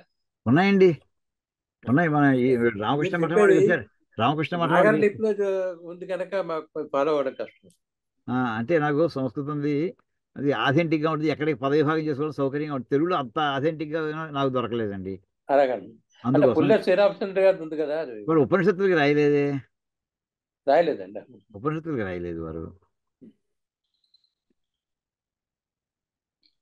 మీది ఆయనది భగవద్గీత అయితే మీరు నాకు ఒకటి ఇచ్చారు నా దగ్గర ఉంది. అవునండి, భగవద్గీత ఉందండి, బ్రహ్మసూత్రాలకు ఉంది. నాకు వారు ఒకటి ఇచ్చారు ఒక కాపీ. అవునండి, ఉపనిషత్తులకి లేదండి. ఆ, ఇప్పుడు ఇక్కడి నుంచి అసలు మంత్రం ప్రారంభమవుతుందండి. ఇక్కడ చూడండి, హిందీలో కూడా సర్వత్ర భగవద్ దృష్టిగా ఉపదేశ్, అంతటా కూడా పరమాత్మని చూడాలి అనేటటువంటి ఒక ఉపదేశం ఇది చెప్పబోతున్నారు. ఓం, అందరూ ఒకసారి అనుకోండి, ఈ శ్లోకం అనుకోండి అమ్మా, చెప్తాను నేను, మ్యూట్లోనే ఉండండి. ఓం ఈశా వాస్యం ఇదగుం సర్వం యత్కించ జగత్యాం జగతు తేన త్యక్తేన భుంజీథాః మా గృహ కస్యస్విత్ ధనం అంతా కలిపి అయితే ఓం ఈశావాస్యమిదగుం సర్వం యత్కించ జగత్యాం జగత్ తేన త్యక్తేన భుంజీథాః మా గృహః కస్యస్విద్ధనం. ఇదండి మంత్రవాక్యం. దీనికి భాష్య ఇక్కడి నుంచండి. ఈశా అనే పదంతో ఇక్కడ చూడండి, రెండింటికి స్పేస్ ఇచ్చాడు. ఈశా పదానికి వాస్యం పదానికి మధ్యలో స్పేస్ ఉంది. అంటే ఆ రెండు డిఫరెంట్ వర్డ్స్ అని అర్థం అండి. ఈశా, ఇక్కడ దానికి ఈశా అనే పదం ఎలా ఏర్పడిందో ముందర ఆ పదానికి ప్రాతిపదిక అని చెప్పుకుంటూ ఉండండి. ఈష్ట ఇది ఈట్, ఈష్ట ఇది ఈట్ అంటే ఈష్ట శాసనం చేసేటటువంటి వాడు. అతను ఏమంటారంటే ఈట్ అంటారు సంస్కృతంలో. అంటే ప్రథమ విభక్తి ఏకవచనం. తేనా అంటే దాని తృతీయ విభక్తి ఏకవచనంలో చెప్తే ఈశా అంటే ఆ శాసనము చేయువాని చేత. అంటే ఈశిత. కొద్దిగా ఫాంట్ ఇంక్రీజ్ చేయగలరా? ఫాంట్ ఇంక్రీజ్ చేయండి కొద్దిగా, కనపడ్డది. ఏం కనిపిస్తుంది? Thank you, thank you. ఇంతకని పెద్ద చేస్తే పక్కది ఏమవుతుందో చూద్దాం. ట్రై చేద్దాం. ఛార్జింగ్ పెట్టుకోరు. Thank you. Thank you sir, thank you. కనిపిస్తుందా బాగా? చూడండి. ఈష్ట అంటే ఈష్టే ఇది ఈట్ ప్రథమాభక్తి ఏకవచనం అంటే శాసనం చేయువాడు. తేనా అంటే తృతీయాభక్తి ఏకవచనం అంటే చేతం చేత తోడంతో అంటే ఆ ఈశ్వరుని చేత శాసనం చేయువాని చేత. ఈశిత అంటే ఎవరయ్యా ఇక్కడ? ఈశిత అంటే శాసనం చేయువాడు. ఎవరయ్యా ఆయన? పరమేశ్వర, పరమేశ్వరుడయ్యా. ఇక్కడ ఈట్ అనే మాటకి చెప్పబడేది పరమేశ్వరుడు. పరమాత్మ, సర్వస్య పరమాత్మ అంటే సమస్తమునకు ఆత్మస్వరూపుడిగా ఉండేటటువంటి. సర్వం అంటే ఇంకా అది ఇదని తేడా లేదని, ఇంకా లిమిటేషన్స్ లేవు. ఇంకా ఏ వస్తువు అయితే ఉందో దృశ్యతే శ్రూయతే అని మన మంత్రం ఇప్పుడు ఏది మనకి కనిపిస్తుందో, ఏది వింటామో, ఏది ఊహించగలమో, ఏది ఊహించలేమో కూడా సమస్తము అనే పదంలో ఏదైతే ఇండికేట్ అవుతుందో దానంతా కూడా పరమాత్మ అన్నిట్లోనూ వ్యాపించి ఉండేటటువంటి వాడు. సమస్తాన్ని కూడా పరమ ఈశ్వర, అంతని కూడా సమస్తాన్ని కూడా కంట్రోల్ చేసేటి. ఈశ అంటే కంట్రోల్ చేసే, శాసకుడు కంట్రోల్ చేసేటటువంటి వాడు అని అర్థం అండి. సహి సర్వం ఈష్టే సర్వ జంతూనాం ఆత్మ ఆత్మాసన్ ప్రత్యేగాత్మయతయ తేన స్వేన రూపేణ ఆత్మన ఈశా వాస్యం ఆచ్ఛాదనీయం. సహి సర్వం ఈష్టే. ఈయన ఈ ఈశ్వరుడు అని చెప్పబడి, ఈశిత అంటే ఈశ్వరుడు అనుకుందామండి. రేపు పరమేశ్వరుడు చెప్పారు కదా, పరమేశ్వరుడు సర్వం ఈష్టే సమస్తమును శాసనం చేస్తాడు, సమస్తాన్ని కంట్రోల్లో పెట్టేస్తాడు. సమస్త అంటే ఏమిటయ్యా ఇక్కడ? సర్వజంతూనాం, సమస్త ఎలాగయ్యా? సర్వజంతూనాం ఆత్మాసన్న, సమస్త జీవుల్లోనూ లోపల ఆయన ఆత్మరూపంలో ఉండి, మన లోపల ఉన్నటువంటిది అది ఎలా చెప్తే శరీరం ఎలా పనిచేస్తుంది. బుద్ధి కర్మ మనం చూడండి. బుద్ధి ఎలా వస్తుందంటే జరగబోయేటటువంటి మనకి ఆలోచన అయితే ఆ రకమైనటువంటి బుద్ధి పుడుతుంది. ఇలాగా ఆ బుద్ధి ఎలా పుడుతుందంటే మన కర్మ ఎలా జరుగుతుందంటే ఆత్మ వెనక సాక్షి రూపంలో చూస్తున్నాడండి. అలాగే ఇక్కడ సర్వజంతువునాం ఆత్మాసన్న అంటే లోపల నుంచి ఇలా సమస్తాన్ని ఎలా కంట్రోల్ చేస్తున్నాడు ఆయన? బయట నుంచి ఆయన కర్రెత్తుకొస్తాడా, కత్తిచ్చుకొస్తాడా? ఏం అక్కర్లేదయ్యా, లోపల కూర్చొని మొత్తం పరిపాలన చేస్తున్నాడు ఈయన. సర్వజంతువునాం ఆత్మాసన్న, సమస్తమైనటువంటి సమస్త జీవులకి ఆత్మాసన్ ఆత్మరూపంలో ఉంటూ, దాని ఏమంటారు ప్రత్యేగాత్మేదయ అంటే మనం అంతరాత్మ అంటాం కదండి. అంతరాత్మ రూపంలో ఉంటూ, ప్రత్యేగాత్మ అంటే అంతరాత్మ అని. తేన ఇక్కడ స్వేన రూపేణ ఆత్మన ఈశ, అటువంటి ఆయన యొక్క రూపంతో అంతర్యామి రూపంలో సమస్త జీవులను వ్యాపించి ఉన్నాడు ఆయన. ఆయన ఈశ, అటువంటి ఆ ఈశ్వరుని చేత వాస్యం ఆచ్ఛాదనీయం, అంచేత అతని చేత ఇదంతా కూడా ఆక్రమించబడుటకు, లేకపోతే ఆయన చేత ఆవరించబడుటకు యోగ్యమైనటువంటిది. అంటే అసలు ఆయన క్యాపబిలిటీ ఉండాలి కదా. ఎవరైనా నేను మొత్తం భూమండలం అంతని పరిపాలించగలను అనుకోండి, అసలు నీకు ఎంతమంది స్టాఫ్ ఉన్నారు? మొత్తం ప్రతి వాడిని కంట్రోల్ చేయగలవా? ప్రతి క్రిమిని కంట్రోల్ చేయగలవా? సమస్త పెద్ద పెద్ద భూతాలను కంట్రోల్ చేయగలవా? వాటి మీద ఉన్న అధికారం ఏంటి? ఇక్కడ ఏంటంటే ఆయన సమస్తమైనటువంటి జీవుల యందు సహజంగా వాళ్ళ లోపల కూర్చొని వాళ్ళనే కంట్రోల్ చేస్తున్నాడు. ఆయన యొక్క పవర్ని తప్పించుకోగలిగినోడు ఎవడు లేడు. ఇంకా ఆయన చేత మొత్తం ఈ హోల్ యూనివర్స్ అంతా కూడా ఆచ్ఛాదనీయం, ఆయన చేత ఆవరించబడవలసి ఉన్నదయ్యా. ఆయన యోగ్యుడు, ఆయన అది ఆచ్ఛాదన చేయుటకు ఆయనకి సమస్త అధికారాలు కలవు అని చెప్పడం అండి. సర్వవ్యాపిత్వం ఆ మొత్తం కంట్రోల్కే ఇక్కడ మొత్తం ప్రధానంగా మాట్లాడుతున్నటువంటి విషయం. ఆయన సమస్తాన్ని కూడా ఆక్రమించాడు. ప్రభుత్వంలో ప్రధానమంత్రి ఉన్నాడు. ఆయన భారతదేశం యొక్క మొత్తం ఇక్కడ చేయొచ్చు అక్కడ చేయకూడదు ఆయన లేదు. ఆయన అధికారం ఈ దేశం యొక్క టెరిటరీ ఎంతవరకు ఉందో అంతవరకు కూడా ఆయనకి అధికారం ఉన్నది. ఆ రకంగా ఇక్కడ కాన్సెప్ట్ తీసుకోవాలండి. ఆ పరమేశ్వరుడు ఆయనకి మొత్తం అధికారం, మొత్తం విశ్వం అంతా కూడా ఒక విషయం కాదు, అనంత విషయాలు ఉన్నాయి కనుక అనంత విషయంలో ఆయన వ్యాపించి ఉన్నాడు కనుక ఆత్మరూపంలో ఆయనకి అధికారం ఉందయ్యా. ఆయన చేత ఆవరించబడాలి మొత్తం అంతా కూడా. అయితే ఏమిటయ్యా వాస్యం అంటే ఆచ్ఛాదనీయం. ఏమిటి ఇక్కడ ఆవరించబడవలసింది ఏమిటి అంటే కిం, ఏమిటిది? ఇక్కడ చెప్పింది ఏమిటి? ఈశా వాస్యం రెండే రెండు పదాలండి. ఈశ్వరుని చేత ఆవరించబడవలసి ఉన్నది, అంతేనండి. రెండు మాటలకు అర్థం. ఏమిటి ఆచ్ఛాదించాలి ఆ మాట అడుగుతున్నా. కిం, ఏది ఆచ్ఛాదించబడి ఉండాలి, ఏది ఆవరించబడి ఉండాలి? ఇదం సర్వం, ఇదంతా కూడా. యత్కించ, యత్కించ జగత్యాన్ జగత్ అని నెక్స్ట్ పదం అండి అది. యత్కించ, ఏ కించిత్తు, మన కించిత్ అంటాడు చాలా చిన్నది, ఏ కించిత్తు అంటున్నాను. కించిత్తు, ఏ కించిత్ అయితే యత్కించిత్ అంటే ఈ జగత్యాం పృథివ్యాం, ఈ భూమి మీద అని అన్నారు. మొత్తం విశ్వంలో జగత్తులో ఏ కించిత్తు కూడా అంటే జగత్, జగత్ తత్సర్వం. పృథివ్యాం జగత్, ఈ భూమి మీద ఏ వస్తువు అయితే ఉందో, అంటే భూమిని ముందర చిన్న ఉదాహరణగా తీసుకున్నారండి. అంచేత ఈ భూమి యందు అంటే ఈ జగత్ తత్సర్వం, ఈ భూమి యందు ఏదైతే ఉందో మొత్తం అంతా కూడా స్వేన ఆత్మన ఈశేన, ప్రతి దాని యొక్క ఆత్మరూపంలో ఉండేటటువంటి ఆత్మచేత అంటే ఈశ్వరుని చేత ప్రత్యేగాత్మతయా అహమేవ ఇదం సర్వం, అంతరాత్మ భావనతోటి ఏమనుకోవాలట? అహమేవ ఇదం సర్వం, ఇదంతా కూడా నేనే. అహమేవ ఇదం, ఈ కనిపిస్తుంది అంతా కూడా నేనే. ఇదిటండి ఈ భావనతోటి మొత్తం మనం నిత్యం ఆయన మనల్ని ఆవరించుకుని ఉండాలి. ఈ భావన మన నిండా నిండిపోయి ఉండాలి. అదండి చెప్పదలుచున్న విషయం. ఏమిటి ఆవరించబడి ఉండాలంటే ఈ భావన ఉండాలట ప్రతి వాడిలోనూ కూడా. ఏమిటి ఇక్కడ అండర్లైన్ చేసుకోవాలి, ఈ మాట చాలా గొప్ప మాట అండి. అహమేవ ఇదం సర్వం, ఇదం సర్వం, ఈ మొత్తం ఇదంతా కూడా అహమేవ నేనే. నేనంటే ఆత్మస్వరూపమే. అంటే నా లోపల అంతర్బహిష్ట, నా లోపల నా బయట ఉన్నట్టు మొత్తం ఏవైతే ఉన్నాయో ఇవన్నీ కూడా ఆత్మ యొక్క రూపములే ఇవన్నీ కూడా అనేటటువంటి భావనతోటి నింపుకుని ఉండాలట. అది ఆవరించుకుని ఉండడం అంటే. అది సర్వమిది పరమార్థ సత్యరూపేణ. ఇదంతా ఎలా ఇది పరమార్థ యొక్క సత్యరూపం. సత్యం జ్ఞానం అనంతం అన్నాం కదండి. సత్యం ఉండేటటువంటిది. ఇది ఎటువంటిది? ఇది పారమార్థిక సత్యం అయినటువంటిది. ఇది వ్యావహారిక సత్యమా?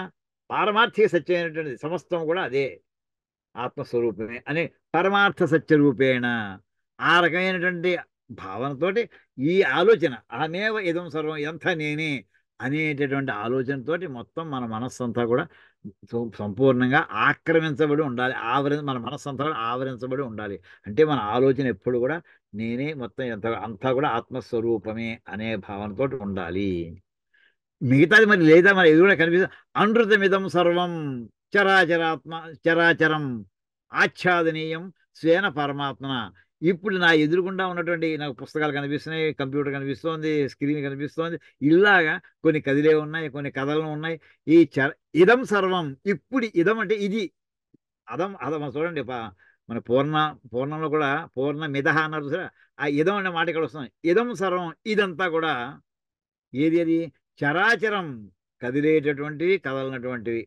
అంటే ఈ జగత్తు, ఈ భూమి మీద క్రిమి కీటకాదులాగా చతుర్ముఖ బ్రహ్మ పర్యంతం కూడా ఇవన్నీ కూడా స్వేన పరమాత్మన ఆచ్ఛాదనీయం. ఆ పరమాత్మ చేత అవన్నీ కూడా ఆవరించబడి ఉండాలి. అంటే మొత్తం సమస్తమైనటువంటి జీవులు కూడా ఈ ఆలోచనతోటి ఉండాలి. ఆయన ఇంకేతంటే సమర్థుడైన ఆయన అన్నింటిలోనూ ప్రవేశించున్నాడు. తత్ సృష్ట్వా తదేవా నొప్రావిశుదా వాక్యం ఎన్ని వందల సార్లు చెప్పుకుంటూ ఉంటాం మనం.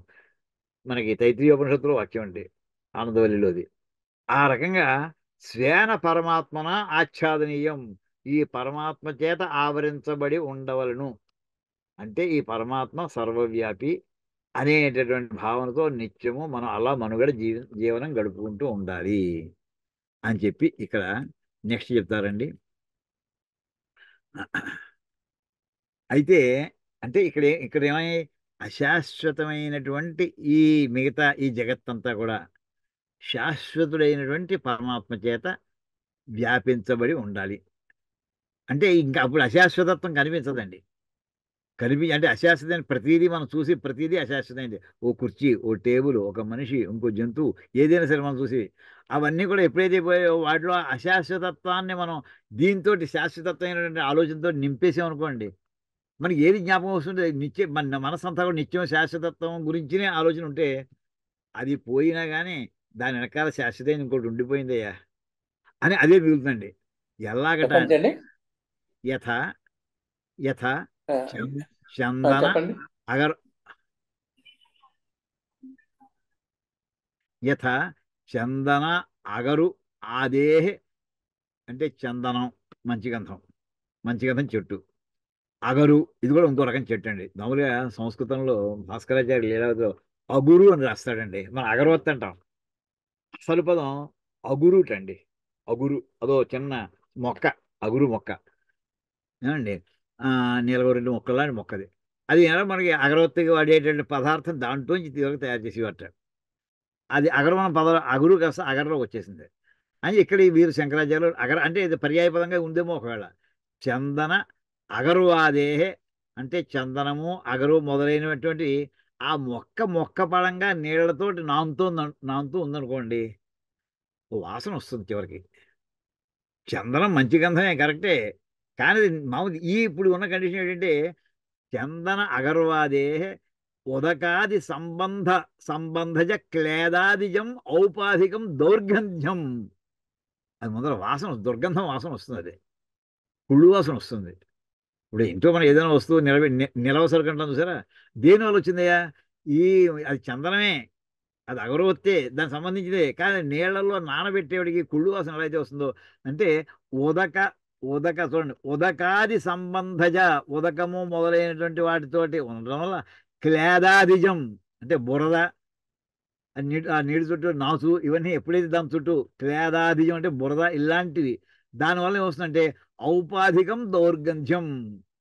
సహజంగా దానికి ఒక ఉపాధి ఏమిటి? అది మొక్క. ఆ మొక్కను నానబెడితే కొన్నాళ్ళకి వాసన వస్తుంది. అది ఔపాధికమైనటువంటి దౌర్గంధం ఇప్పుడు ఈ కండిషన్లో కనిపిస్తోంది మామూలుగా. కానీ అదే అసలు దానికి తత్స్వరూప నిఘర్షణేన ఆచ్ఛాద్యతే స్వేన పారమార్థికేన గంధేన. కానీ దాని లోపల ఆ గంధమే, ఆ చందనం వృక్షం యొక్క ఒక కొమ్మ పట్టుకొచ్చి, ఒక చిన్న ఓ కర్ర పట్టుకొచ్చి అందులో భాగాన్ని ఖండించి పట్టుకొచ్చి దాన్ని అరగదీసామనుకోండి, నేల మీద మనకి రాయి మీద గంధం తీసే రాయి ఉంటుంది, దాని మీద అరగదీసామనుకోండి, నిఘర్షణ అంటే అరగదీయడం.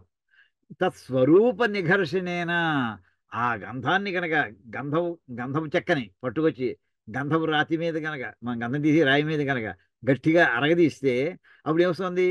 ఆ వాసనతోటి పరిమళత్వం వస్తుంది. అంటే దౌర్గంధ్యం పోయి సౌగంధ్యం వస్తుందండి. తత్స్వరూప నిఘర్షణేన ఆచ్ఛాద్యతే స్వేన పారమార్థికేన. అసలు ఆ చందనం యొక్క అసలు వాసన ఎటువంటిది? సుగంధం. అది మంచి గంధం అని ఎప్పుడైతే అన్నామో దాని లోపల సుగంధం దాని లక్షణం. కానీ ఇంత సుగంధంతో ఉండేటటువంటి మంచి గంధం చెక్క కూడా నీళ్లలో నానబెడితే కుళ్ళబెడితే అది దుర్గంధం బయటకు వస్తుంది. ఈ దుర్గంధాన్ని ఎప్పుడు తొలగించవచ్చు అంటే దాన్ని తోమి వెళ్ళి పెట్టేస్తే ఆ దుర్గంధం పైన ఉండేటువంటి పొరలన్నీ పోగా అసలు లోపల ఉండేటటువంటి అసలు స్వరూపం బయటపడుతున్నాయా. అదే రకంగా ఈ అజ్ఞానం అనేటటువంటి పొరలతో నిండిపోయి ఉండేటటువంటి ఆత్మని పట్టుకుని శుభ్రంగా ఈ వేదాంత వాక్యాలు అనేటువంటి గంధపురాతిని శుభ్రంగా అరగదీసేస్తే దాని లోపల ఉండేటటువంటి సౌగంధం బయటకు వస్తుంది. తత్స్వరూప నిఘర్షణేన అంటే అసలు స్వరూపం దాన్ని కల్పిస్తున్నట్టు దాన్ని అరగదీయుడి చేత అంటే నేలకు బట్టి ఫ్రిక్షన్తో దాన్ని రాయడం చేత గట్టిగా రాసే మెల్లమెల్లగా పైన లైట్గా రాసే పోతుంది. ఆ నిఘర్షణ ఆచ్ఛాద్యత అప్పుడు ఏమొస్తుందంటే మంచి సుగంధం బయటకు వస్తుంది. అంటే ఏమైనప్పుడు ఆ దుర్గంధాన్ని అది మూసేసింది, కవర్ చేసేసింది. ఆచ్ఛాద్యతే దేని చేత? తేన పారమార్థికేన గంధేన. పారమార్థికం అంటే సహజమైనటువంటిది, అసలు ఒరిజినల్ అది. ఇన్నర్ దానికి ఇంట్రిన్సిక్ ఎనర్జీ ఎటువంటిది అంటే అది చక్కటి పెర్ఫ్యూమ్ మనకు ఉపయోగించేటటువంటిది. అటువంటిది పారమార్థికైన గంధేన ఆ దౌర్గంధ్యం ఆచ్ఛాద్యతే, దాని అరగదీయుడి చేత దాని దుర్గంధం ఆవరించబడుతున్నది, అంటే కప్పివేయబడుతున్నది. అంటే దుర్గంధాన్ని తగ్గించి ఈ సౌగంధమే బయట మొత్తం మనకి బయటకు వచ్చేట్లా చేస్తున్నది. తద్వదేవహి, ఆ రకంగానే స్వాత్మని అధ్యస్థం స్వాభావికం కర్తృత్వ భోక్తృత్వాది లక్షణం జగత్ జగద్వైత రూపం జగత్యాం పృథివ్యాం జగత్యాం ఇది ఉపలక్షణార్థత్వాత్ సర్వమేవ నామరూప కర్మాఖ్యం వికారజాతం పరమార్థ సత్యాత్మ భావనయా త్యక్తం స్యాద్. ఎలాగైతే ఈ దుర్గంధము పోయి సుగంధం వచ్చిందో ఆ రకంగా తద్వదేవహి, ఆ విధంగానే ఇందులో పోవలసింది ఏమిటి, రావాల్సింది ఏమిటి? స్వాత్మని అధ్యస్థం, తనలో అధ్యాస అయి ఉన్నటువంటిది, భ్రాంతి రూపంలో ఉండేటువంటి అధ్యస్థం అంటే అధ్యాస. బ్రహ్మసూత్రాల మొట్టమొదటి పాదం అండి. ఏమండి, అక్కడ స్వాత్మని అధ్యస్థం, తన యందు అధ్యాస రూపంలో భ్రాంతి రూపంలో ఏదైతే భ్రాంతి రూపం పొందడానికి వీలైంది ఏదైతే ఉందో దాంట్లో ఏమిటంటే దాని లక్షణం ఏంటంటే ఎప్పుడైతే అధ్యాస వచ్చిందో దానివల్ల నేను నేను అనే భావన కలిగిందో స్వాభావికం కర్తృత్వ భోక్తృత్వాది లక్షణం. నేను కర్తని, ఈ కర్మ చేశాను కనుక ఈ ఫలం నాది, దీనికి నేనే భోక్తని అని ఈ రకమైనటువంటి లక్షణాలు. జగత్ ద్వైత రూపం, ఈ జగత్తంతా కూడా ఈ వస్తువు వేరు ఆ వస్తువు వేరు అనేటువంటి ఒక ద్వైత భావన. ఇవన్నీ కూడా ఎక్కడున్నాయి? జగత్యాం పృథివ్యాం, భూమి యందు ఉండేటువంటి ఈ వస్తువు వేరు ఆ వస్తువు వేరు అంటే భేదభావము. తర్వాత ఈ కర్తృత్వము భోక్తృత్వం ఇవన్నీ కూడా ఏవైతే ఆత్మయందు అన్నీ కూడా అధ్యాస అయి ఉన్నాయో ఇవన్నీ కూడా. అంటే ఇక్కడ జగత్తని ఎందుకన్నారయ్యా అంటే ఉపలక్షణార్థం అంటే మొత్తం ఏదో అన్నీ చెప్పచ్చు, ఏదో సూచనకి ఇండెక్స్ అనమాట, చిన్న ఇండికేటర్ అది. ఒక మాట చెప్తున్నాం అంతే, ఇంకా అన్ని రకాలు ఇలాంటి భేదభావం ఎక్కడెక్కడైతే ఉందో అవన్నీ కూడా తీసుకోండి. జగత్యామితి ఉపలక్షణార్థత్వాత్ సర్వమేవ నామరూపకర్మాఖ్యం వికారజాతం. అంటే ఇంకా నామరూపములు ప్రతి వస్తువు కూడా భిన్న భిన్నంగా ఉన్నప్పుడు వాటికి ఈ వస్తువు ఈ పేరు, ఇది మామిడి చెట్టు, ఇది వేప చెట్టు, ఇది రావి చెట్టు, లేదా ఇది ఇంకో మద్ది చెట్టు, ఇలాగ దానికి ఒక నామము దానికి ఒక రూపము భేదభావం వచ్చేసిందండి.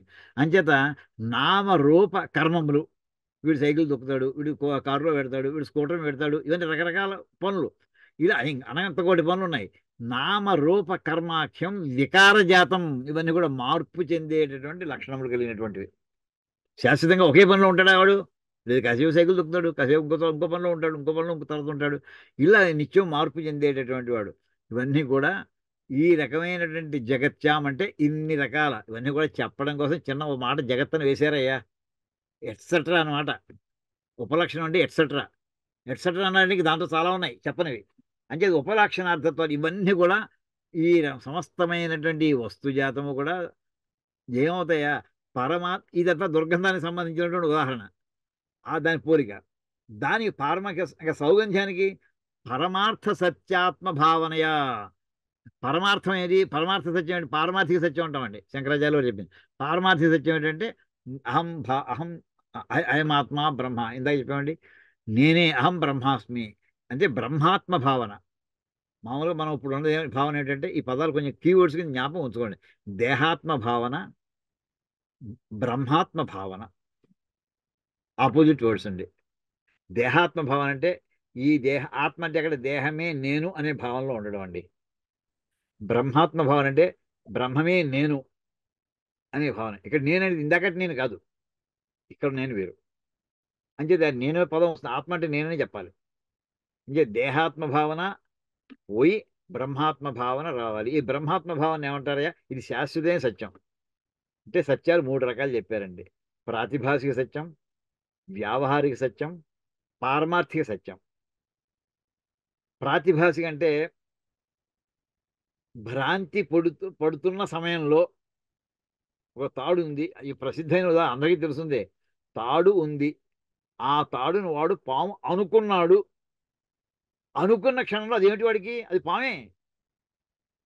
తర్వాత ఎవడో లైట్ ఎట్టుకొచ్చాడు, తర్వాత చూసాడు, కర్ర పొడిచాడు, ఇది కదలట్లేదు మెదలట్లేదు, అప్పుడు వాడికి తెలిసి వచ్చింది, ఓహో ఈ తాడురా బాబు అని.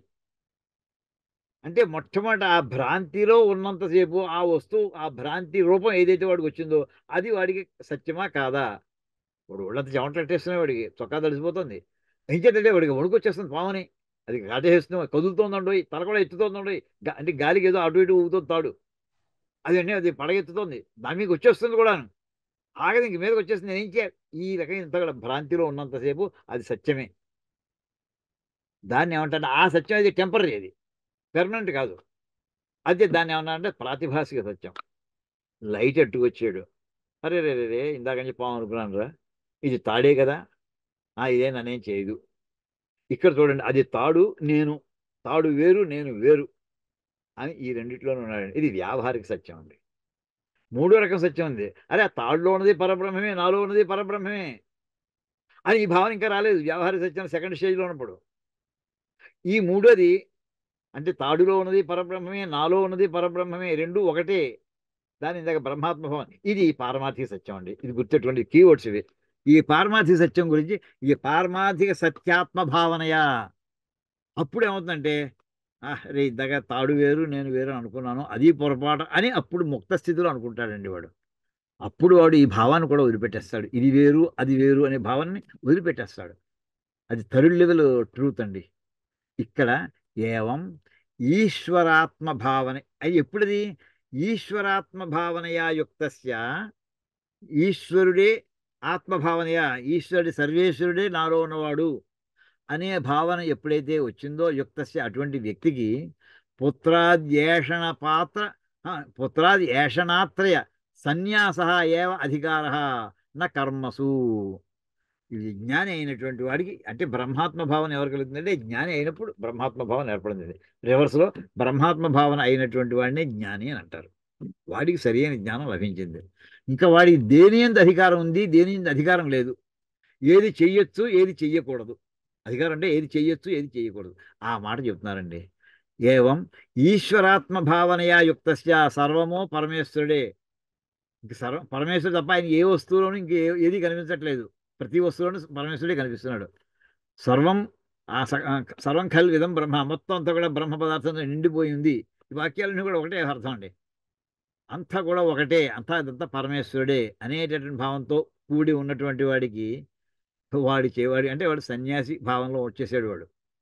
వాడు ఇందులో జ్ఞానిగా అయిపోయాడు. వాడికి నా కర్మసు, ఇంకా వాడి కర్మ మీద ఏ రకమైన అధికారం లేదయ్యా వాడికి. సన్యాసి అనేటటువంటి వాడికి, సరి అయినటువంటి సన్యాసం భావనతో ఉన్నటువంటి వాడికి కర్మాధికారం లేదు. కర్మ చేసేమో, నేను కర్మ చేస్తున్నానని భావన కావాల్సి వస్తుంది. కర్మ చేస్తున్నాను భావన వచ్చిందంటే ఆ ఫలభోక్త నేనే అవుతానని భావన వస్తుంది. వాడు అన్ని ఇంకా అంతే, ఇంకా కర్మ వేరు నేను వేరు ఫలం వేరు అని భావనలో ఉన్నాడు వాడు. పని చేసేవాడిని, చేస్తున్న పని, ఆ చేసిన పని వల్ల రాబోయే ఫలం, ఈ మూడు వేరని భావంతో ఉంటేనే వాడు కర్మ మీద అధికారం వస్తుందండి. వాడు ఇప్పుడు ఏ భావంలో ఉన్నాడు? వాడు తాను వేరనుకోవట్లేదు, కర్మ వేరనుకోవట్లేదు, పరమేశ్వరుడు వేరనుకోవట్లేదు. మూడు ఒకటైపోయినటువంటి వాడికి కర్మ వదిలిపెట్టడం అనేది ఇంకా వాడికి, అది కాక ఇంకేం చేయాలి? వాడు ఏ కర్మ ఎందు వాడు చెయ్యక్కర్లేదు. మరి ఇంకోటి చెయ్యాలి వాడు. పొరపాటు మళ్ళీ వెనక్కి జారి థర్డ్ లెవెల్లోంచి, అంటే ఫస్ట్ లెవెల్ నుంచి సెకండ్కి వెళ్ళాడు, సెకండ్ థర్డ్, మళ్ళీ డ్రాప్ అయిపోకుండా జారిపోకుండా ఉండడానికి కొన్ని కంట్రోల్స్ పెట్టుకోవాలి వాడు.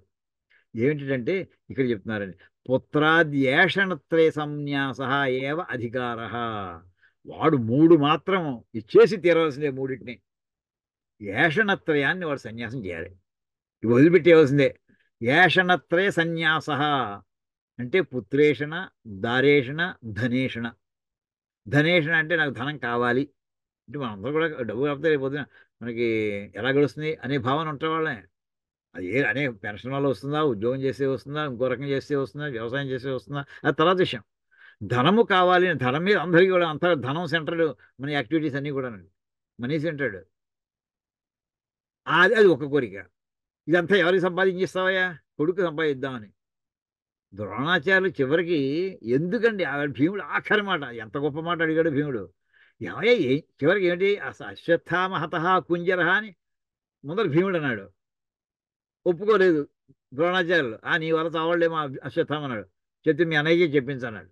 ధర్మరాజు చెప్పాడు అశ్వత్థామహత అని, మెల్లగా కుంజర అని. అది విన్నాడు, అశ్వత్థామహత అని విన్నాడు. అప్పుడు వెంటనే కర్మ సన్యాసం తీసుకున్నాడా అండి? లేదు. మనం చెప్పుకున్నాం ఈ మాట, నమ్మకంలో ఈ మాట అర్థం చెప్పుకుంటూ మాను మహాంత ముతమాను భగవాన్ ఇక్కడ మహాంత అనే మాట దగ్గర చెప్పుకున్నాడు ఈ వాక్యం చేయలేదు. ఇంకా బాణాలు వేసి కొడుతున్నాడు. ఇంకా అప్పుడు భీముడు అంటే ఏమయ్యా ఎవడి కోసమయ్యా ఇంకా ఆస్తి అంతా సంపాదించడానికి ప్రయత్నం చేస్తున్నావు, ఎవడి కోసం యుద్ధం చేస్తున్నావు అయ్యా నువ్వు అంటే అశ్వత్థామ కోసం. తాను చిన్నప్పుడు కష్టపడ్డాడు ద్రోణాచార్యులు, ఒక ఆవు కూడా లేనటువంటి పరిస్థితులు.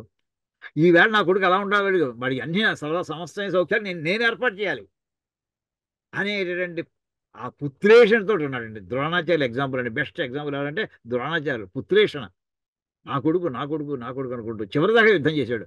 చివరికి ఇంత చేసిన తర్వాత కూడా అప్పుడు ధర్మరాజు చెప్పిన తర్వాత మనం వెంటనే అస్త్ర సన్యాసం లేదండి, భారతంలో చెప్పాడు.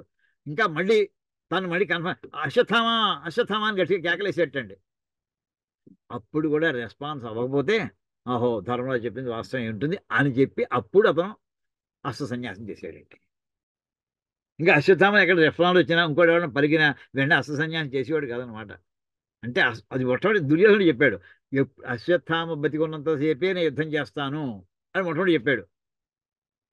అందుచేత ఇక్కడ పుత్రేషణ ఉదాహరణ తీసుకోవాలంటే అతను తీసుకోవాలండి. ఎప్పుడైతే ఇంకా అతను అస్త్ర సన్యాసం చేశాడో అక్కడ మాట అన్నాడండి.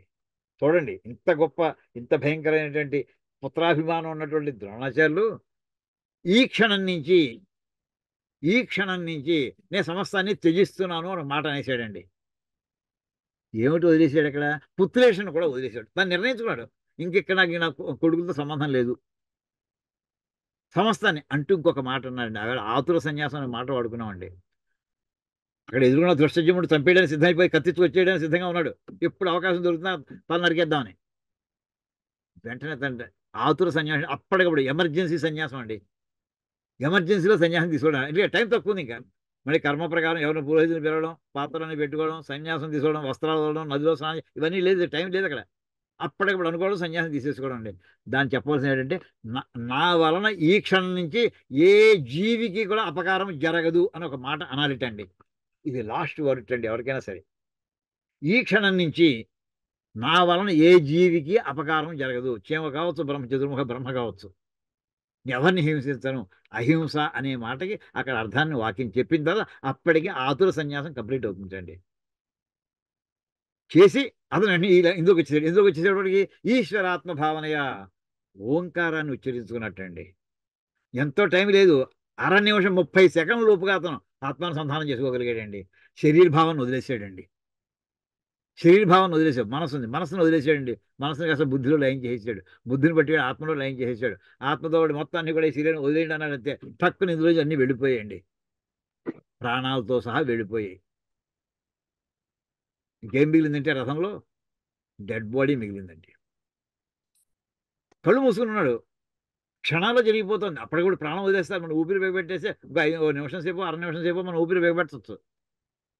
ద్రోణాచార్య అలాలేదండి, సెకండ్లో స్ప్లిట్ సెకండ్లో ప్రాణాలు వదిలిపెట్టేశాడు. బాడీ అలా రథంలో ఆనుకుని ఉంది. అప్పుడు దృష్టజుమ్నుడు రథం ఎక్కాడు, జుట్టెట్టుకున్నాడు, ఖడ్గంతో అతని శిరస్సు ఖండించి దూరంగా విసిరేసాడు. దుర్యోధనుడు వాడు ఎక్కడ ఆ వైపుకి విసిరేసాడు తలకాయ ద్రోణాచార్యుడు. ఈ రూపం అంటే ద్రోణాచార్యులు నిజంగా అతను అప్పటికే బ్రహ్మీభూతుడు అయిపోయాడు. అతను అప్పుడు ఏషణత్రయం ఉందా? లేదు. నేను వదిలేస్తున్నాను నిర్ణయం చేస్తున్నాడు అంతే. అదిటండి చేయవలసిందే. ఏవం ఈశ్వరాత్మ భావనయా యుక్తస్య, ఎప్పుడైతే నాకు మోక్ష మార్గాన్ని చూసుకోవాలి అనే భావం వచ్చిందో వాడు ఏం చేయాలి? పుత్రాది ఏషణాత్రయ సన్యాస ఏవ అధికార. అతను చేయవలసిన పని ఏమిటంటే దేని యోగ్యత ఉంది, అతని ఎలిజిబిలిటీ ఉంది, ఈ మూడింటిని వదిలిపెట్టడానికి నీకు అధికారం ఉందయ్యా. పుత్ర అంటే చెప్పాను, ధనేషణ, దారేషణ, పుత్రేషణ, ఈ 3 కూడా. తేన త్యక్తేన త్యాగేన అంటే ఈ మూడింటిని త్యక్తము అంటే విడిచిపెట్టబడినది అర్థం అండి. పాసివ్ వాయిస్ వర్డ్ అది కాదు, యాక్టివ్ వాయిస్ అర్థం చెప్పుకోవాలని చెప్తున్నాను. త్యాగేన వాటిని విడిచిపెట్టుట చేత, ఇది పాసివ్ వాయిస్ కాదు, ఇది యాక్టివ్ వాయిస్ వర్డ్ అండి. త్యాగం అనేటటువంటిది. త్యక్తం అనేది పాసివ్ వాయిస్ వర్డ్, విడిచిపెట్టబడుట చేత.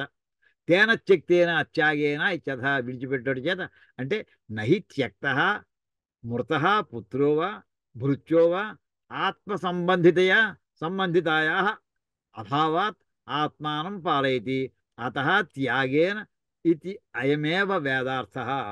అంటే ఈ రకంగా ఉదాహరణకి నేను వదిలిపెట్టేశాను అన్నాడండి ద్రోణాచార్యుడు. ఉదాహరణ చక్కటి అన్వయం కుదిరింది ఇక్కడ. వదిలిపెట్టేశాను అంతే, మొత్తం భావాలని మొత్తం సమస్తం నేను మిగతా నాకు సంబంధాలని కూడా కట్ చేసేసుకున్నాను అంతే ఈ క్షణం నుంచి అని అనుకున్నానండి. అప్పుడు ఏ ఏమిటి నువ్వు ఏవి వదులుకున్నావయ్యా? ఒక వ్యక్తితోటి, అశ్వత్థామతోటి. వాడు ఎటువంటి వాడు? శక్త, వాడు విడిచిపెట్టబడ్డాడు. ఆ విడిచిపెట్టబడినటువంటి వాడు మృతః పుత్రోవా, మరణించినటువంటి కొడుకు కావచ్చు. వాడు పోతే పోయిన సంబంధం లేదు ఇంత ఈ క్షణం నుంచి. వాడు పోయిన సంబంధం. అలాంటి అనుకున్న కేసులు కూడా వచ్చాయండి. జ్ఞాపకం ఉందో లేదో మీకు? వరంగల్లో ఒక స్టూడెంట్ 10 ఏళ్ల క్రితం 15 ఏళ్ల క్రితం ఒక ఇంజనీరింగ్ కాలేజీలో ఎక్కడో చదువుతున్నటువంటి కుర్రాడు ఒక అమ్మాయి మీద యాసిడ్ పోసాడు. చాలామంది జ్ఞాపకం వస్తుంది. రాజశేఖర రెడ్డి ఉన్నప్పుడు అండి, సీఎంగా ఉన్నప్పుడు. మొహంతో మాడిపోయింది అమ్మాయిది. చచ్చిపోయిందో బతికిందో తర్వాత తెలియదు కానీ ఆ అమ్మాయి తర్వాత వెంటనే ఆ తండ్రి, ఈ కుర్రాడి తండ్రి, ఇంకా ఈ క్షణం నుంచి నాకు వాడు నా కొడుకు కాదన్నాడండి. ఈ పేపర్లో వచ్చేసింది, ఈ వార్త తెలిసిపోయింది, ఫలానా వాడు ఈ కుర్రాడు ఇలా చేశాడని. ఆ కుర్రాడు తండ్రి ధార్మికుడు. నా దౌర్భాగ్యుడు నా పుత్రుడిగా పుట్టాడు అని అనుకుని ఈ క్షణం నుంచి నాకు సంబంధం లేదని అన్నాడండి. పేపర్లో వచ్చిన తర్వాత వాడిని 2 రోజులు ఎన్కౌంటర్ చేశారండి ఆ కుర్రాడిని. అది కూడా పేపర్లో వచ్చింది. ఈ ఫాదర్ని, మీ కుర్రాడిని ఎన్కౌంటర్ అయ్యాడు, చూసాను, నాకు వాడికి ఏం సంబంధం లేదంతే అన్నాడండి. వెళ్ళలేదు, నాకు వాడి సంబంధం లేదు. ఇక్కడ అదేంటి అర్థం? నహి త్యక్త మృతః పుత్రోవా, వాడు కొడుకు, వాడు బతికున్నా సరే పోయినా సరే నాకు సంబంధం లేదు. ఇంకా అదండి సంబంధం లేదని చెప్పడం. భృత్యోవా, వాడు అసిస్టెంట్ అయి ఉండొచ్చు, ఇంకా వాడికి నాకు సంబంధం లేదు అంటే వాడు భృత్యుడు అంటే సేవ చేసేటువంటి వాడు. లేకపోతే నా భర్త అంటే నేను ఎవరి దగ్గర సేవ చేస్తున్నాను వాడు, నాకు ఎవరితో సంబంధం లేదు అంటే ఆత్మ సంబంధితాయా అభావాత్, ఇంకా తనకు వాళ్ళకి ఏ రకమైనటువంటి సంబంధము లేకపోవట. అభావం అంటే లేకపోవట.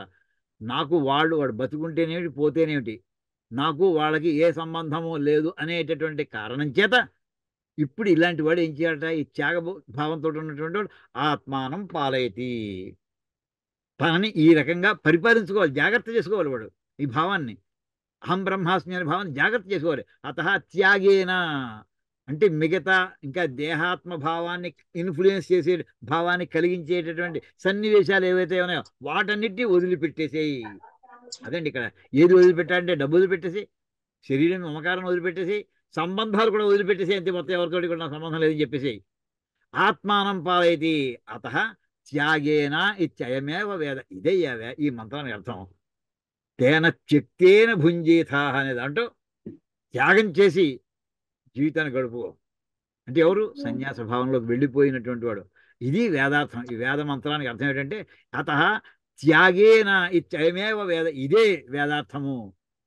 అంటే నీకు ఎప్పుడు వీడికి ఎప్పుడైతే ఏవం ఈశ్వరాత్మ భావనయా యుక్తస్య సర్వం ఖల్విదం బ్రహ్మ, సమస్తము పరమేశ్వరుని యొక్క ఆయన ఛాయ మొత్తం ఆయన పరమేశ్వరుని యొక్క ఆయన చేత ఆక్రమించబడి ఉంది, ఆయన చేత వ్యాపించబడి ఉంది, సర్వాత్మ భావంతో ఉన్నాడు వీడు. అటువంటి వాడు సంపూర్ణంగా మిగతా అంటే ఇక్కడ ఏంటంటే మిగతా ఆలోచనలన్నింటినీ వదిలిపెట్టి యాక్షన్తో సహా అప్పుడు భుంజేత పాలయేత, తనను తాను రక్షించుకోవాలి అని ఇంతవరకు ఒక అర్థాన్ని తీసుకొచ్చారండి. మిగతా తర్వాత చూద్దాం. ఇప్పటికి ఏం చెప్పినామంటే ఈశావాస్యమిదగం సర్వం యత్కించ జగత్యాం జగత్ తేన త్యక్తేన భుంజేథా అంతవరకు భాష్యంలో ఈ భాష్యం ఇంతవరకు చెప్పుకున్నాడు. మిగతా తర్వాత చూద్దాం. ఓం కాయేన వాచా మనసేంద్రియైర్వా బుద్ధ్యాత్మనా వా ప్రకృతే స్వభావాత్ కరోమి యజ్జత్ సకలం పరస్మై నారాయణాయేతి సమర్పయామి. హరి ఓం తత్సత్. బ్రహ్మార్పణమస్తు. శ్రీ సీతారామార్పణమస్తు. ఓం తత్సత్.